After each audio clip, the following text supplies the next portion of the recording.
미역과 이것 함께 드시면 당뇨가 사라지고 치매가 예방됩니다. 평소 무심코한 이 행동 때문에 암과 치매에 걸릴 수 있습니다. 미역에는 풍부한 영양 성분이 있어 당뇨 예방, 골다공증, 심혈관 질환 예방, 암 예방 등 다양한 효능을 갖고 있기도 하죠. 그렇다면 미역은 어떻게 먹어야 암과 치매에 안 걸리고 우리 몸을 건강하게 만드는 보약이 될 수 있을까요? 미역국 끓일 때 고소한 들기름에 미역을 달달 볶아서 끓여 먹으면 정말 맛있잖아요. 그런데 절대로 미역을 볶을 때 들기름을 넣고 조리하시면 안 됩니다. 들기름은 오메가3 지방산과 혈관의 콜레스테롤을 제거하고 노폐물을 배출하여 혈관을 건강하게 해줍니다. 또한 동맥경화를 방지하여 심혈관 질환을 예방하고 뇌신경을 활발하게 하여 치매 예방에도 좋은 효능이 있습니다. 그런데 들기름은 다른 점이 낮아 열을 가하게 되면 산패가 되어 좋은 성분은 없어지고 1급 발암물질인 벤조피렌이 생성됩니다. 벤조피렌은 암을 발생시킬 뿐만 아니라 뇌 분비계의 장애를 일으키고 뇌 건강에 악영향을 주는 정말 위험한 물질입니다. 건강에 좋은 줄 알고 넣은 들기름 때문에 오히려 건강을 해치는 독을 먹는 상황이 되는 거죠. 들기름은 미역국을 다 끓인 다음에 마지막에 한 스푼 넣어 드시면 들기름의 효능과 고소한 맛을 온전히 누릴 수 있습니다. 미역과 함께 드시면 절대 안 되는 두 번째 음식은 바로 대파입니다. 다른 국이나 찌개를 끓일 때는 파를 꼭 넣는데 유독 미역국을 끓일 때는 왜 파를 넣지 않는 걸까요? 그 이유는 미역과 대파 둘 다 알긴산이라는 성분이 있는데 이 알긴산은 미끌거리는 식감이 있습니다. 함께 드시게 되면 식감이 나빠지는 이유도 있지만 식감보다도 더 중요한 이유가 있습니다. 대파에는 인과 유황 성분이 있는데요. 미역과 대파를 함께 드시게 되면 대파 안에 인과 유황 성분 때문에 미역에 함유된 칼슘의 흡수를 방해받게 됩니다. 미역에는 칼슘이 엄청나게 많이 들어있는데요. 미역에 함유된 칼슘의 함량은 100g당 960mg이고요. 우유에 함유된 칼슘의 함량은 100g당 105mg입니다. 우유보다 9배 정도나 더 많다는 것이죠. 성인 기준 하루 칼슘의 권장 섭취량이 600mg에서 700mg 정도인데요. 미역국을 한 그릇만 드셔도 충분히 섭취하실 수 있는 양입니다. 우유를 소화 못 시키는 분들이 칼슘을 섭취하기 위해서는 미역이 정말 좋은 식품이 되는 거죠. 이렇게 많은 칼슘은 우리 몸의 뼈를 튼튼하게 해주고 골다공증 예방에 도움을 주는데요. 이 골다공증 예방은 50대 이후의 여성분들에게는 정말 중요한 효능입니다. 골다공증으로 인해 골반뼈가 골절이 될 경우에 65세 이상은 30%가 1년 내에 사망하고 80세 이상은 50%가 2개월 내에 사망을 할 수 있다는 통계가 있습니다. 나이가 들어갈수록 미역을 충분히 섭취하시는 것을 추천드립니다. 이런 칼슘 보충제에 정말 중요한 미역을 대파와 함께 드신다면 칼슘 흡수가 제대로 되지 않는 것이죠. 미역에 미끌미끌한 성분이 알긴산이라고 했잖아요. 이 알긴산도 우리 몸에 정말 중요한 역할을 해줍니다. 바로 알긴산은 다른 물질을 흡착하는 성질이 있어 혈관 내에 나쁜 콜레스테롤을 흡착하여 배출을 도와줍니다. 이렇게 되면 동맥경화를 예방할 수 있고 혈액순환을 원활하게 하며 심혈관 질환을 예방하는 데 도움을 줄 수 있습니다.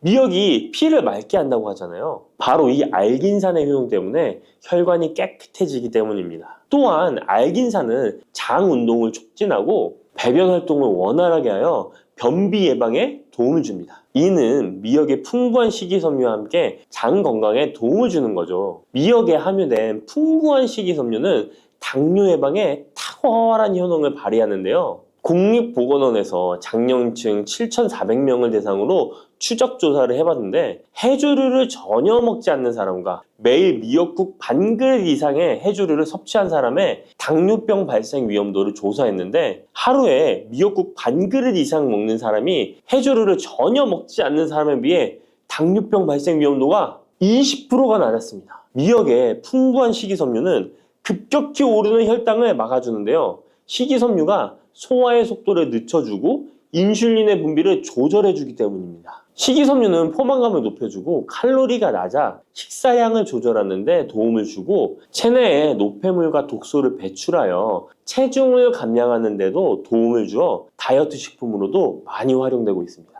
미역국은 또 아이를 출산한 산모들이 반드시 먹는 음식인데요. 미역의 풍부한 요오드는 출산 후 늘어난 자궁을 수축시켜주는 데 도움을 주며 모유가 잘 나오도록 도와줍니다. 또한 요오드는 피를 멎게 하여 상처를 빨리 아물게 하는 역할도 해줍니다. 칼슘과 철분이 풍부하여 출산 후에 흥분된 신경을 안정시켜주고 혈액의 생성을 도와 산모의 빈혈 예방에 도움을 주게 됩니다. 또한 칼륨이 풍부한데요. 칼륨은 체내 나트륨을 배출해주는 역할을 해줘 산모의 부종을 완화시켜주는데 탁월하기도 합니다. 그리고 요오드는 산모에게 좋을 뿐만 아니라 신진대사를 촉진하여 몸에 에너지를 보충해주는 역할을 합니다. 요오드가 부족할 때 나타나는 증상들이 있는데요. 몸에 기력이 없다고 하죠. 힘이 없고 피로감이 높아지게 됩니다. 신진대사가 원활하지 않기 때문에 몸의 영양소를 소모하지 않게 되어 체중이 증가하게 되고요. 피부가 건조해져 거칠어지고 탈모도 일어날 수 있습니다. 나이 들면서 인지 능력이 떨어지는 것도 요오드 부족의 한 현상일 수도 있습니다. 요오드가 부족하면 우리 몸의 호르몬의 중추적인 역할을 하는 갑상선에 문제가 생기는데요. 바로 갑상선 저하증이 생길 수 있습니다. 이러한 문제들을 미역을 섭취함으로 예방할 수 있는 건데요. 요오드의 하루 권장 섭취량은 2.4mg입니다.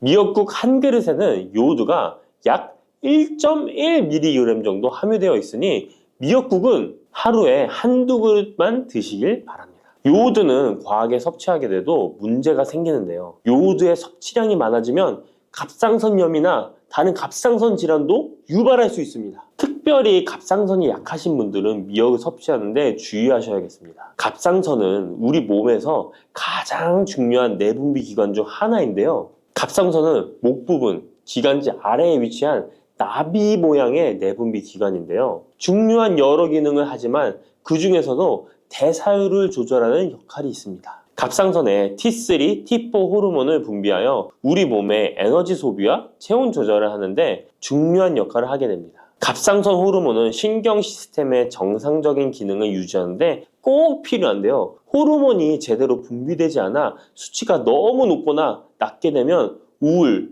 불안 증세, 기억력 감퇴 등의 문제도 발생할 수가 있습니다. 이 갑상선 호르몬에 영향을 미치는 것 중에 요오드가 있는데요. 요오드가 부족하면 세계보건기구에서는 뇌세포가 손상되고 치매가 발생할 수 있다고 보고하고 있습니다.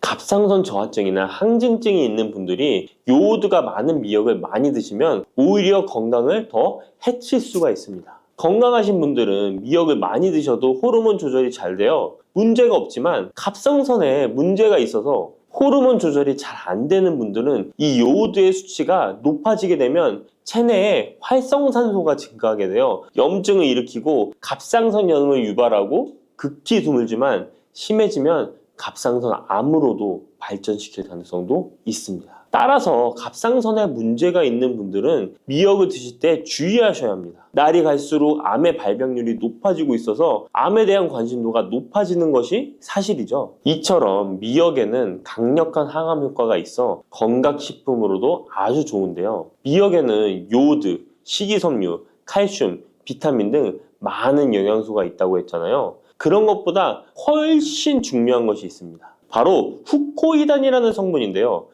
이 성분이 바로 강력한 항암 작용을 한다고 알려져 있습니다. 코이단 성분은 미역의 줄기보다 미역귀에 7배나 많이 들어있어 요즘에 미역귀가 항암식품으로 많이 알려져 있습니다. 이 후코이단은 암세포가 스스로 사멸되도록 유도하는 효능이 있습니다. 이러한 효능으로 암세포가 생기는 것을 막아주고 전이 되는 것도 방치할 수 있는 거죠. 후코이단은 특히 폐암, 간암, 대장암, 유방암, 백혈병에 효능이 좋다고 입증된 논문들이 발표되기도 했습니다. 후코이단은 항암 작용 외에도 콜레스테롤 혈관에 흡착되지 않도록 막아주고 혈류를 원활하게 해주어 혈관을 건강하게 해주는 역할을 해줍니다. 이렇게 혈관을 깨끗하게 해주어 뇌졸중과 뇌경색, 심근경색 등의 심혈관 질환도 예방할 수 있습니다. 미역귀와 함께 토마토를 드시면 항암 효과를 극대화할 수 있는데요. 토마토가 채소의 왕으로 불리며 우리 몸에 정말 좋다는 사실 알고 계시죠? 토마토에는 라이코펜이라는 항산화 성분이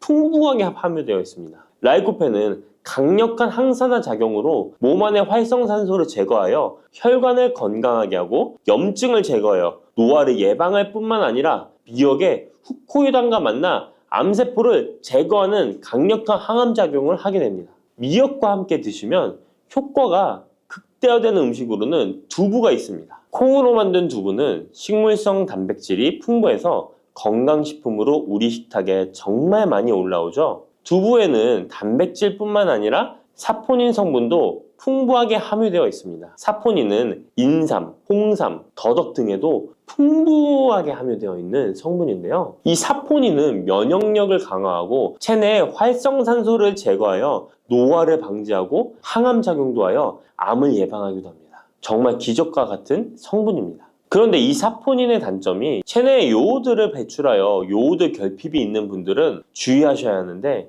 미역과 함께 드신다면 미역에 함유된 풍부한 요오드와 사포닌의 만남으로 미역의 섭취로 과다할 수 있는 요오드의 양을 두부의 사포닌이 배출시켜주어 걱정 없이 드실 수 있게 되는 것이죠. 칼슘은 뼈를 튼튼하게 만들어준다고 상식적으로 알고 계시잖아요. 우리 몸에는 칼슘이 많아도 골다공증이 생긴다는 사실 들어보셨나요?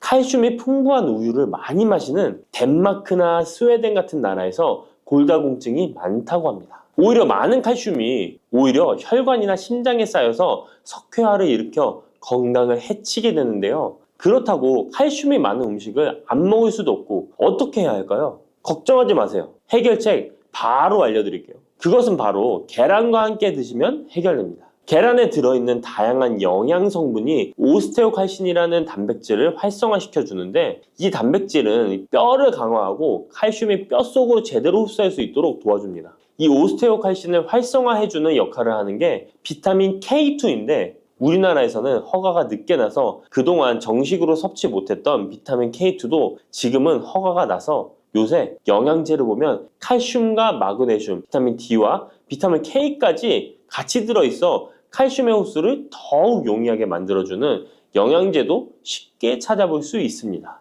그런데 이렇게 칼슘을 아무리 많이 섭취해도 흡수가 안 돼 그대로 혈관에 남게 되면 쌓이고 쌓여서 석회화를 유발시킬 수 있겠죠? 이처럼 미역과 계란을 함께 섭취하면 칼슘의 흡수를 도울 뿐 아니라 우리 몸의 pH 균형을 잡아주는 데도 중요한 역할을 해줍니다. 미역은 알칼리성 식품이고 계란은 산성 식품으로 같이 섭취하면 약 알칼리성 상태로 유지시켜줍니다. 게다가 소화에도 좋고 미역은 단백질과 잘 어울리니 계란과 함께 먹으면 소화도 잘 되고 우리 몸의 흡수도 잘 된답니다. 당근이 몸에 좋다는 사실은 이미 알고 계시죠? 몸에 좋다는 당근도 먹는 방법과 함께 먹는 음식에 따라 몸에 독이 될 수도 있고 보약이 될 수도 있다는 사실 알고 계신가요? 당근과 함께 먹으면 보약이 되는 음식, 당근을 먹는 방법, 그리고 당근을 제대로 먹을 때 나타나는 놀라운 효능까지 당근에 대한 모든 것을 알려드릴게요. 그리고 연예인이 3주 동안 11kg나 감량했다고 하는 당근 다이어트 방법도 영상 뒷부분에 있으니까 끝까지 시청해주세요. 그럼 당근에 대한 모든 것 바로 시작합니다. 당근의 대표적인 효능은 베타카로틴에서 나옵니다. 베타카로틴은 채소를 노란색, 주황색, 빨간색이 되도록 하는 성분이며 대표적인 항산화 물질입니다. 항산화 작용을 한다는 것은 항염증 작용을 한다는 것이고, 항염증 작용을 한다는 것은 바로 항암 작용을 할 수 있다는 것인데요. 당근의 첫 번째 효능은 눈 건강을 좋게 한다는 것입니다. 당근의 베타카로틴이 우리 몸속에 들어오게 되면 비타민 A가 되는데요. 비타민 A는 눈 건강을 좋게 하는 성분이죠.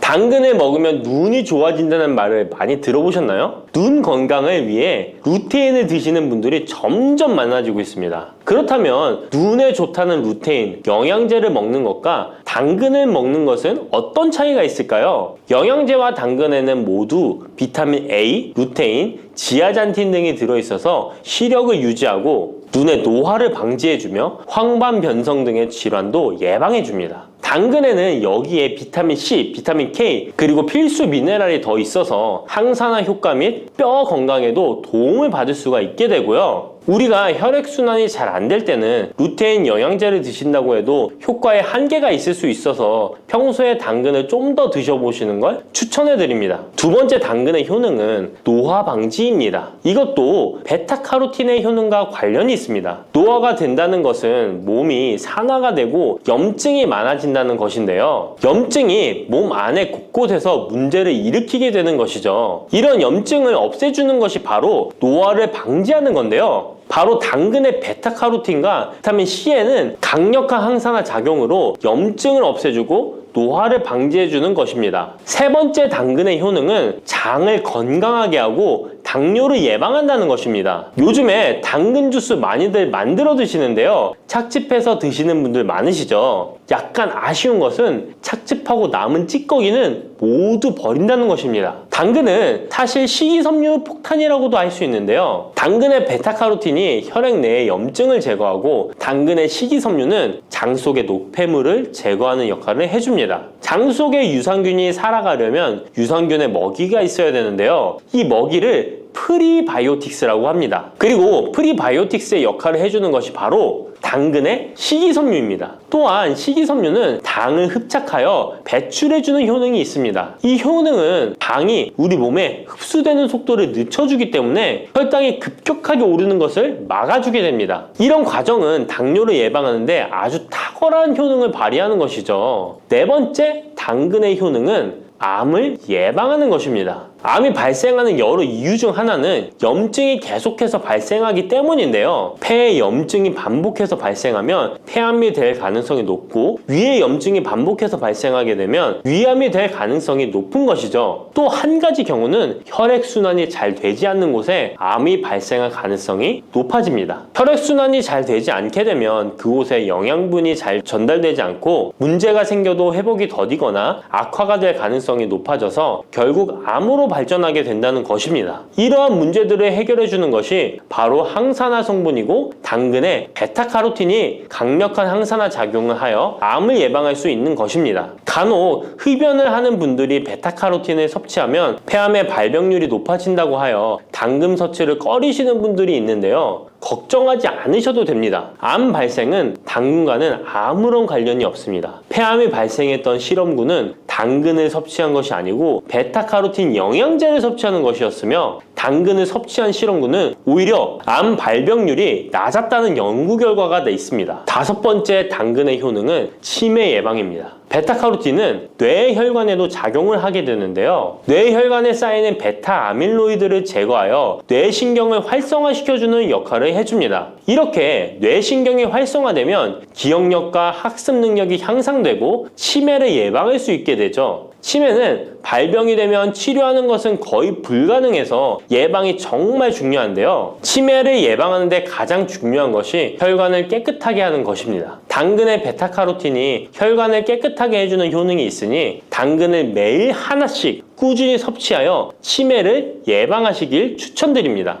여섯 번째 당근의 효능은 바로 다이어트에 효과적이라는 것입니다. 여성 연예인이 당근 다이어트로 3주 동안 11kg을 감량한 사실도 있는데요. 이런 효과를 누릴 수 있는 이유가 당근에 함유된 식이섬유 때문입니다. 풍부한 식이섬유는 포만감을 주고 섭취한 당 성분과 지방 성분을 배출시켜주는 역할을 하기 때문에 다이어트에 탁월한 효능이 있는 것이죠. 그렇다면 연예인이 활용했던 당근 다이어트 레시피 지금부터 알려드릴게요. 먼저 당근을 잘 씻어서 잘게 채를 썰어줍니다. 당근 한 개에 소금 한 스푼을 넣어서 10분 정도 저어주시고 절인 물은 꼭 짜서 버려줍니다. 그리고 올리브오일과 식초에 버무려 밀폐 용기에 담아 냉장고에서 2~3시간 숙성하신 후에 드시면 됩니다. 먹을 때는 사과를 채 썰어서 함께 드시면 더욱 맛있게 드실 수 있습니다. 이렇게 좋은 당근도 먹는 방법에 따라 효과를 10배 이상 늘릴 수도 있고 함께 먹으면 더욱 좋은 음식들이 있는데요. 우선 당근을 드실 때 다이어트 다이어트가 목적이라면 생으로 드시는 것이 가장 효과가 좋습니다. 다만 식이섬유는 소화가 잘 되지 않기 때문에 장이 안 좋은 분들은 익혀서 드시는 것이 좋습니다. 그리고 당근을 드실 때는 껍질까지 함께 드시는 것을 추천드리는데요. 당근의 영양 성분은 껍질에 가장 많이 함유되어 있기 때문입니다. 그리고 당근의 베타카로틴은 지용성 성분입니다. 지용성이라는 것은 기름에 잘 녹는다는 것인데요. 따라서 베타카로틴을 잘 흡수하기 위해서는 기름과 함께 섭취하는 것이 좋습니다. 오메가3가 풍부한 올리브유나 들기름, 아마씨유 같은 기름을 사용하면 좋고요. 이렇게 기름을 사용해서 살짝 익혀 드시게 되면 생으로 드셨을 때 10%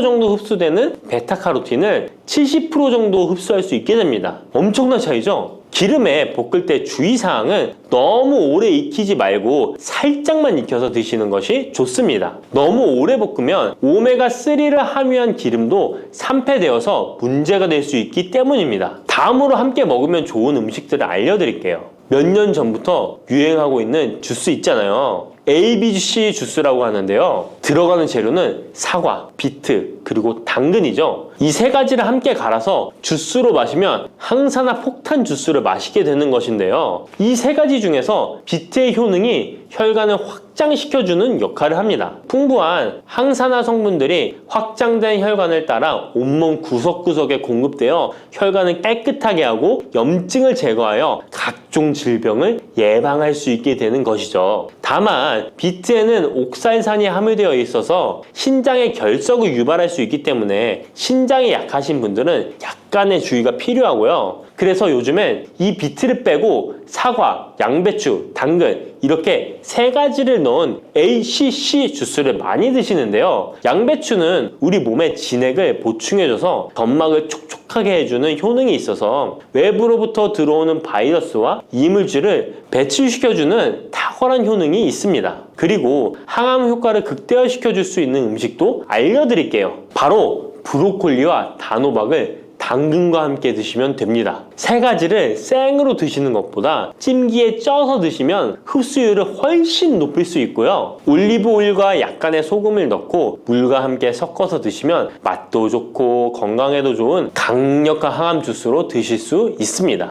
혈관 건강이 걱정이라면 바로 이것을 드셔야 합니다. 가지는 유독 우리나라 사람들에게 호불호가 강한 채소입니다. 좋아하는 분들도 있지만 특유의 물컹물컹한 식감 때문인지 싫어하는 분들도 참 많은데요. 건강에 좋다는 것은 들어봐서 알지만 어릴 때의 기억 때문에 선뜻 먹지 않게 되는 채소 중에 하나입니다. 하지만 가지는 반드시 먹어야 될 채소입니다. 가지는 미네랄과 식이섬유가 풍부하고 안토시아닌, 마그네슘 등의 여러 가지 영양소가 풍부해서 건강을 위해 반드시 섭취해야 될 채소인데요. 아무리 좋은 채소라도 먹는 방법에 따라 영양소를 잘 섭취할 수도 있고 건강에 오히려 독이 될 수도 있습니다.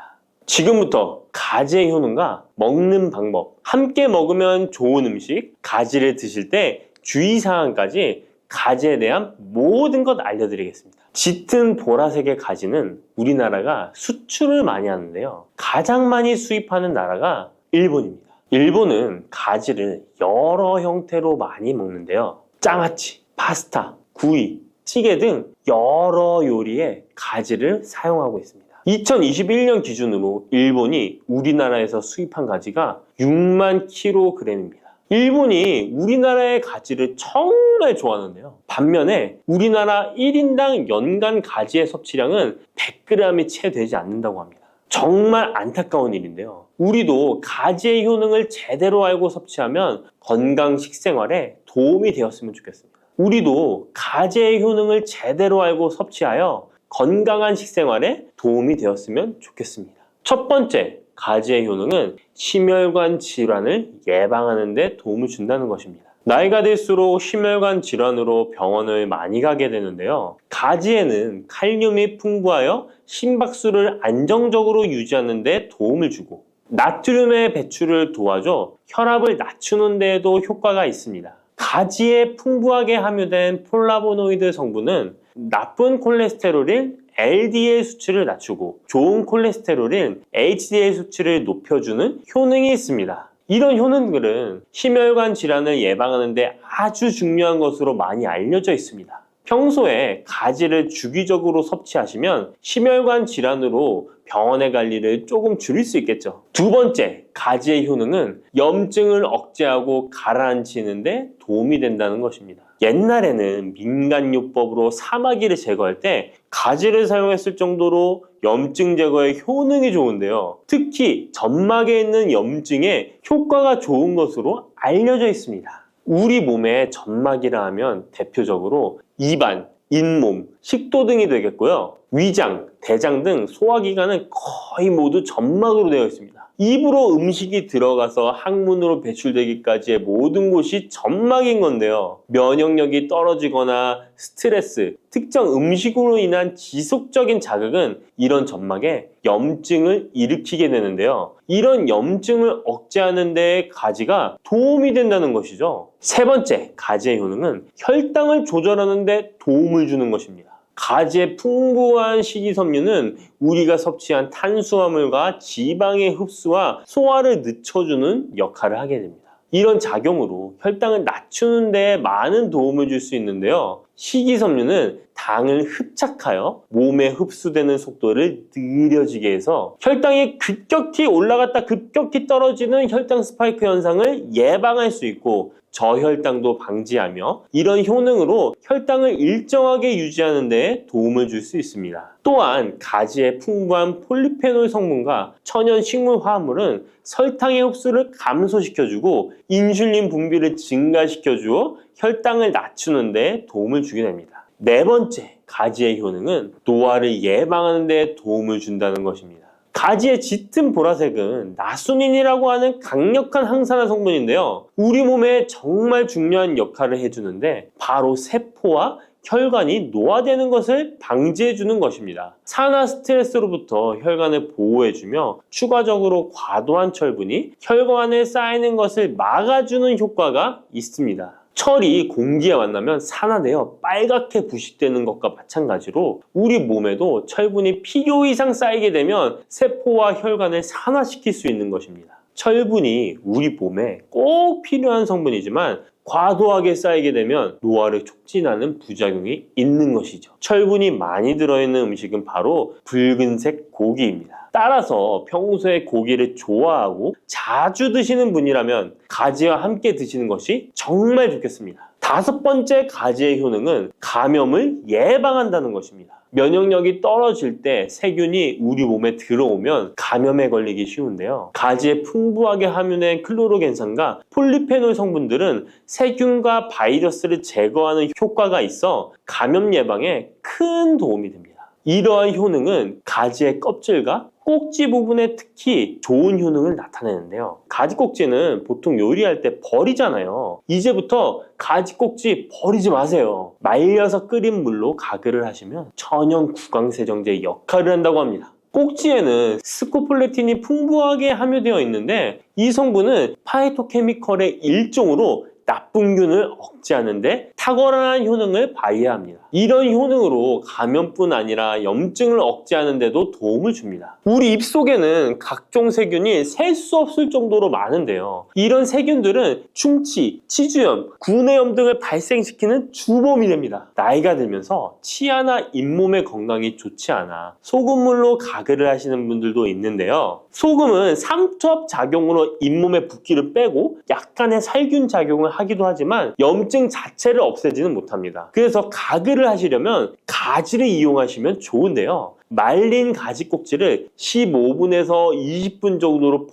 펄펄 끓인 뒤에 식혀서 약간의 소금을 탄 후에 가글 하시면 잇몸병과 구내염 등을 예방하는 데 효과를 볼 수 있습니다. 여섯 번째 가지의 효능은 항암 효과입니다. 암세포를 제거할 수 있는 항암 성분들이 가지에 풍부하게 함유되어 있는데요. 일본이 가지를 좋아한다고 했잖아요. 일본의 농림성식품연구소에서 연구를 했습니다. 가지, 시금치, 브로콜리 세 가지를 이용해 발암물질을 억제하는 실험을 했는데요. 해당 연구에서는 발암물질인 벤조피렌, 아프라톡신, 타르질 등에 대한 돌연변이 유발 억제 효과를 평가하였습니다. 그 결과 가지에서 약 80% 이상 발암물질을 억제하는 효과가 밝혀졌습니다. 또 다른 연구에서도 가지의 알칼로이드성 식이섬유가 유방암, 대장암, 난소암 등의 원인이 되는 동물성 지방을 제거하는 데 탁월한 효능이 있는 것을 발견하기도 했습니다. 또한 가지의 풍부한 폴리페놀은 대표적인 항암 성분이기도 합니다. 가지는 여러 항암 효과를 가지고 있는 훌륭한 항암 식품이 틀림없습니다. 7번째 가지의 효능은 시력을 보호하는 데 도움을 준다는 것입니다. 눈의 망막에는 빛을 감지하는 역할을 하는 로놉신이라는 단백질이 있습니다. 어두운 곳에서 밝은 곳으로 가거나 깜깜한 곳에서 불을 켜면 눈이 눈부신 증상이 나타나잖아요. 이런 증상은 로놉신이 빛에 의해서 한순간에 대량으로 분해되면서 시신경에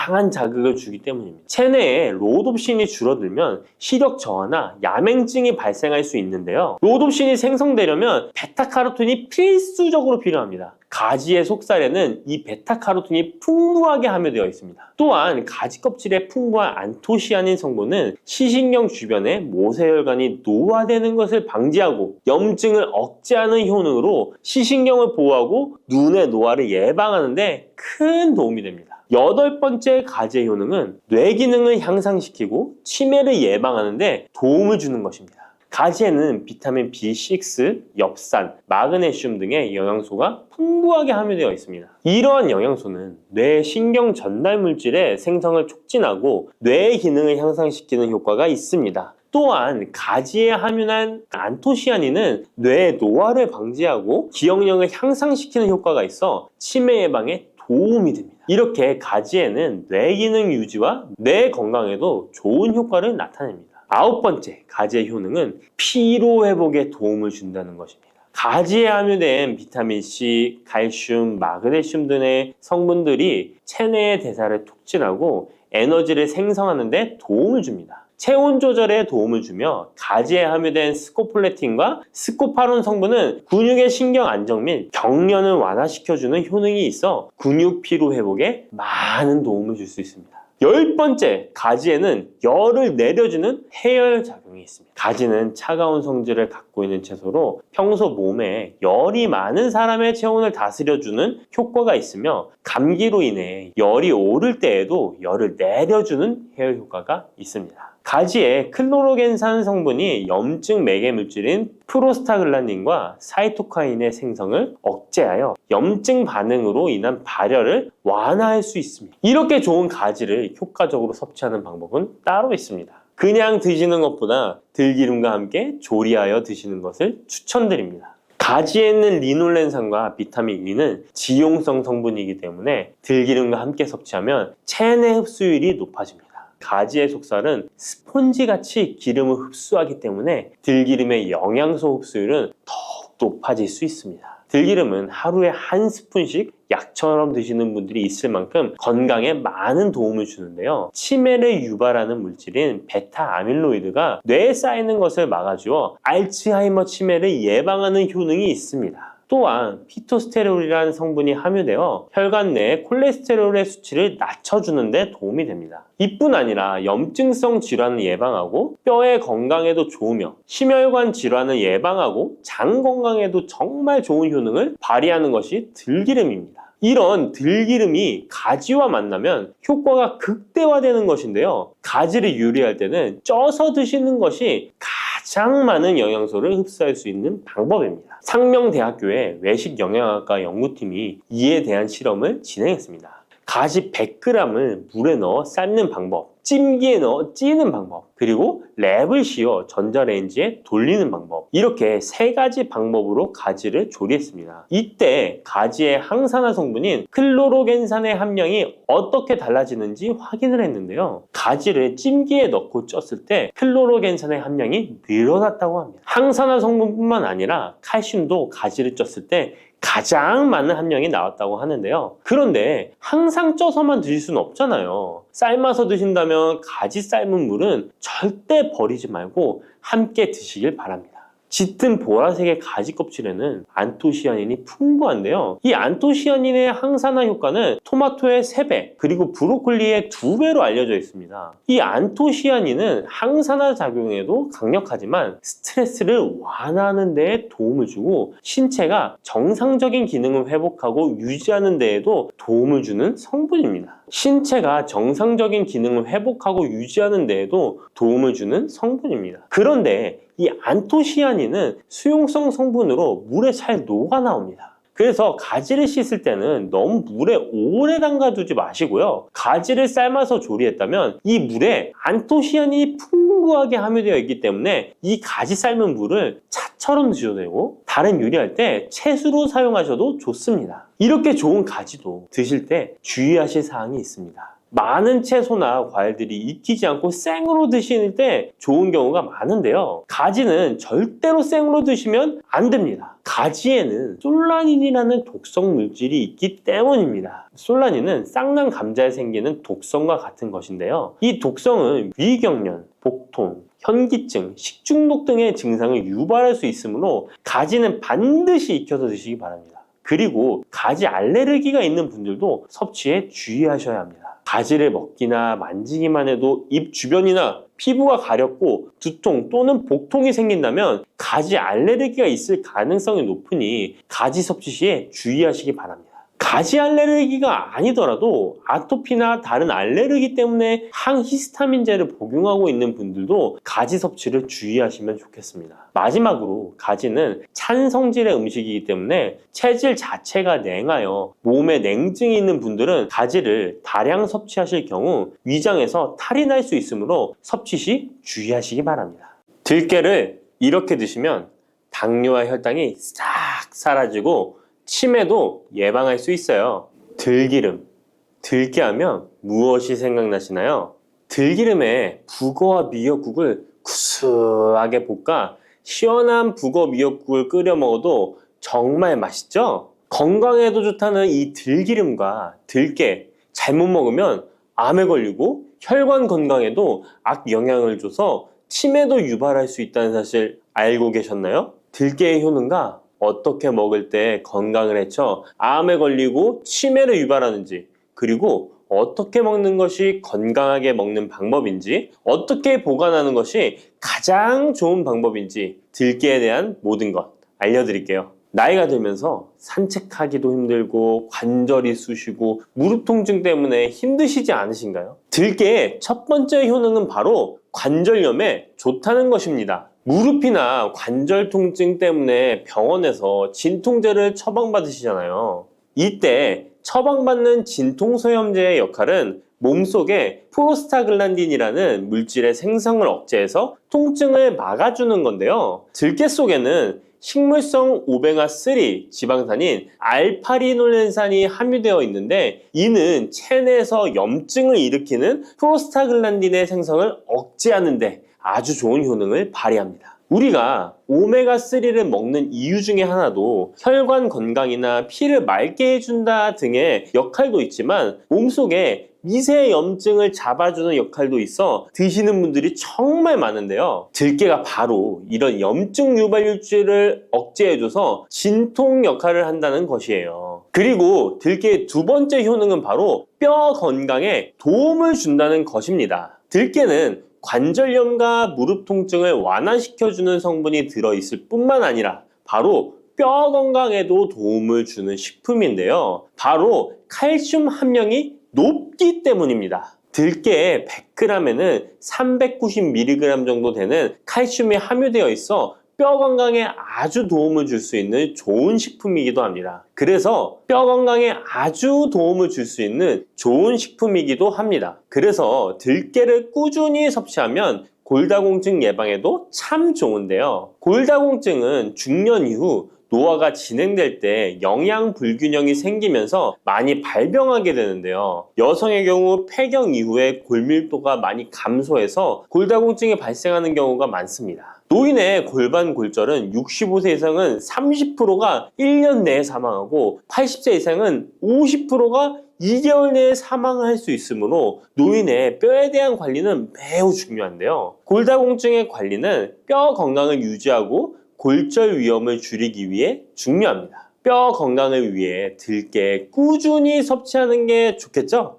나이가 들면서 깜빡깜빡하는 일이 잦아지고 기억력이 떨어져 고민되시는 분이 많으시죠? 이제 걱정하지 마세요. 세 번째 들깨 효능은 바로 뇌 건강, 뇌신경을 튼튼하게 해주고 기억력을 높여주며 치매를 예방하는 데 도움을 준다는 것입니다. 이렇게 좋은 효능이 있는 이유는 들깨에 바로 아까 잠깐 말씀드린 오메가3가 풍부하게 함유되어 있기 때문입니다. 오메가3는 등푸른 생선에 많이 함유되어 있다고 알고 계시잖아요. 이것은 동물성 오메가3고요. 식물성 오메가3인 알파리놀렌산이 들깨에 많이 함유되어 있는데요. 들깨에 함유된 지방산 중에서 60%가 바로 알파리놀렌산입니다.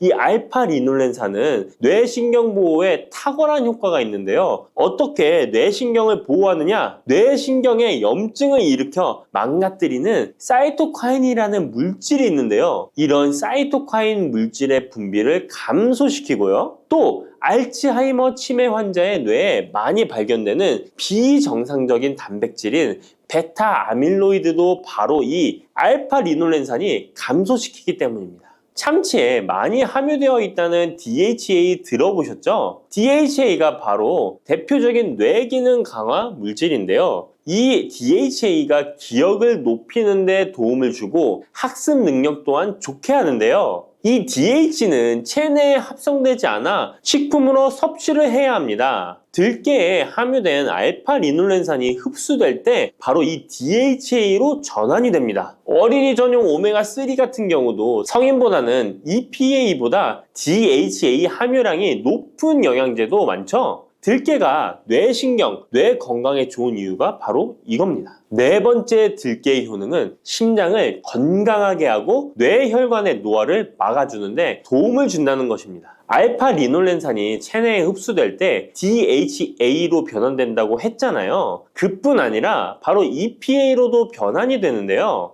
이 EPA가 어떤 역할을 하냐면 바로 혈소판 응집을 억제해 혈관에 혈전이 생기는 것을 방지하는 효능이 있습니다. 그리고 혈관을 튼튼하게 하는 효능과 혈액의 중성지방과 나쁜 콜레스테롤인 LDL을 낮추고 좋은 콜레스테롤인 HDL을 높여주는 역할도 합니다. 미국의 심장협회에서는 허혈성 뇌졸중, 심장마비로 인한 돌연사, 관상동맥 질환 등의 위험을 감소시키기 위해 매주 1에서 2회 이상 오메가3 지방산이 풍부한 등푸른 생선을 섭취하는 것이 도움을 준다고 발표했습니다. 그런데 이 오메가3 지방산의 함량을 살펴보면 100g당 오메가3 지방산의 함량이 연어에는 11.5g, 고등어에는 9.9g, 들깨에는 무려 63.1g이나 함유되어 있습니다. 정말 많이 함유되어 있죠? 들깨에는 연어에 비해 5배 이상 들어있다는 것입니다. 들깨를 꾸준히 드셔서 혈관도 건강하게, 심장도 튼튼하게 유지하시기 바랍니다. 다섯 번째 들깨의 효능은 바로 변비에 좋다는 것입니다. 들깨의 껍질에는 식이섬유가 풍부한데요. 들깨 100g에는 18g 정도로 풍부한 식이섬유가 함유되어 있습니다. 이 식이섬유는 장내에서 수분을 흡수하게 되는데요. 수분을 흡수하여 대변을 무르게 하고 장 운동도 촉진하여 변비를 예방하는 데 도움을 주는 것입니다. 또한 불포화 지방산이 풍부한데요. 들깨에 함유된 리놀렌산이 대장의 염증을 억제해주고 변비로 인해 발생할 수 있는 대장질환 또한 예방하는 데 도움을 줄 수 있습니다. 여섯 번째 들깨의 효능은 바로 췌장을 건강하게 하는데 도움을 준다는 것입니다. 들깨에 풍부하게 함유된 루테올린이라는 성분이 있는데요. 이 성분이 몸 안에서 인슐린에 대한 반응도를 높이는 기능을 합니다. 이게 무슨 말이냐면 췌장에서 인슐린을 조금만 분비하게 돼도 몸 안에서 이 인슐린이 작용을 잘해서 혈당이 급격히 올라가는 것을 막아주고 이렇게 되면 췌장에서 인슐린 분비를 줄일 수 있겠죠. 이렇게 췌장의 부담을 많이 덜어줄 수 있다는 것입니다. 루테올린을 통한 인슐린 반응도가 높아지면 당뇨도 예방할 수 있고 혈당 조절에도 많은 도움을 받을 수 있는 것입니다. 일곱 번째 들깨의 효능은 알레르기성 질환을 예방하는 데 도움을 주는 것입니다. 들깨에 오메가3 지방산이 많이 함유되어 있다고 했잖아요. 이 오메가3 지방산이 염증을 억제하고 면역력을 강화시키는 효과가 있어서 알레르기 증상을 예방하고 완화시키는데 도움을 줄 수 있는 것입니다. 그리고 또 비타민 E가 풍부하게 함유되어 있는데요. 비타민 E는 항산화 작용에 뛰어나고 알레르기 반응을 일으키는 물질인 히스타민의 분비를 억제하는 효과가 있습니다. 알레르기에 처방받는 항히스타민제와 비슷한 기전이라고도 어찌 보면 볼 수 있겠죠. 8번째 들깨의 효능은 빈혈에 좋다는 것입니다. 들깨 100g에는 철분이 약 14mg 정도로 함유되어 있는데요. 이는 시금치의 약 2배에 해당됩니다. 시금치보다도 철분 함량이 높아 빈혈에 도움을 줄 수 있는 것이고, 그뿐만 아니라 들깨에 함유된 비타민 B1, 2는 조혈작용을 도와주는데요. 조혈작용이란 혈액 속의 혈구를 만들어내는 과정을 말합니다. 빈혈이 있는 분들이 들깨를 꾸준히 드신다면 빈혈을 개선하는데 많은 도움을 받을 수 있는 것이죠. 자, 그런데 이렇게 좋은 들깨도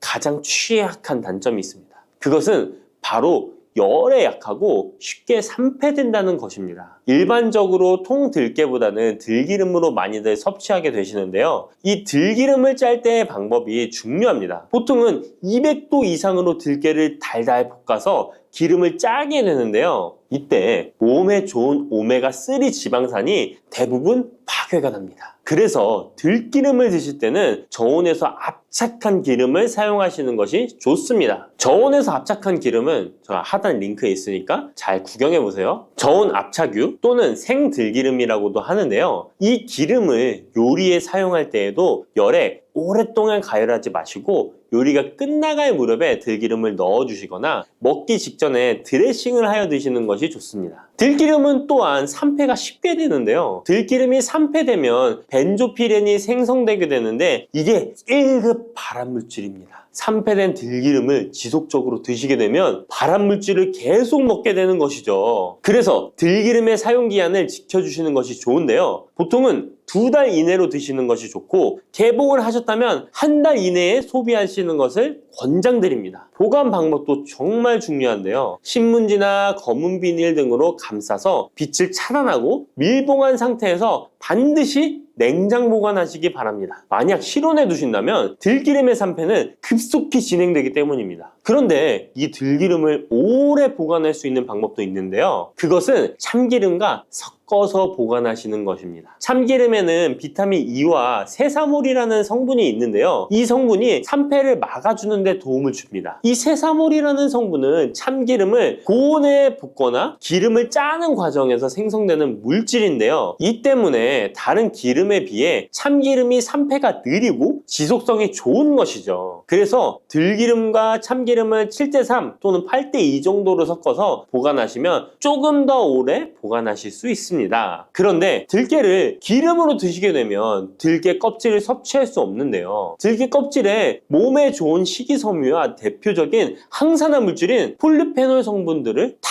버리게 되는 것입니다. 그래서 들깨를 제대로 드시려면 들기름보다도 통들깨 자체로 드시는 것이 좋습니다. 마트에 가면 통들깨보다도 들깨 가루를 많이 판매하시는데요. 들깨 가루는 산패가 빨리 되기 때문에 통들깨를 구매해 드시길 바랍니다. 통들깨를 구매하시면 그 안에 작은 돌이라든지 이물질이 들어있어 세척을 잘 해주셔야 되는데요. 세척하는 방법 알려드릴게요. 먼저 들깨를 물에 담가 씻어줍니다. 그리고 물 위에 뜨는 것만 채로 걷어 옮겨주시기 바랍니다. 그렇게 하면 바닥에 이물질만 남는데요. 이것을 버리고 또 물에 담가 씻어주고 물 위에 뜨는 것만 채로 걷어 옮겨주시면 됩니다. 이 같은 작업을 3번, 4번 반복해주면 되는데요. 이렇게 하면 통들깨를 깨끗하게 세척할 수 있습니다. 깨끗하게 세척한 통들깨는 자연 건조해 주셔도 되긴 하지만 시간이 오래 걸리니 팬에 담아 약한 불로 건조시켜 주시거나, 쉬운 방법은 전자레인지를 이용하시면 됩니다. 전자레인지를 이용한 건조 방법 알려드릴게요. 세척한 통들깨를 접시에 담아 주시고요. 이렇게 해서 5분 정도 돌려주시고요. 상태를 확인해 줍니다. 아직 덜 건조되었을 거예요. 한 번에 오랜 시간 전자레인지에 돌리면 들깨가 탈 수 있으니까 이렇게 5분 정도씩 돌려가며 상태를 확인해 주면서 완전히 건조될 때까지 이 작업을 해주시면 됩니다. 완전히 건조된 통들깨는 그냥 스푼으로 떠서 드셔도 되고요. 먹을 만큼씩 믹서기에 갈아서 음식에 넣어 드셔도 되고 통들깨 자체로 음식에 넣어 드셔도 됩니다. 이렇게 하시면 들깨를 산패되지 않은 상태로 신선하고 건강하게 버리는 것 없이 드실 수 있습니다.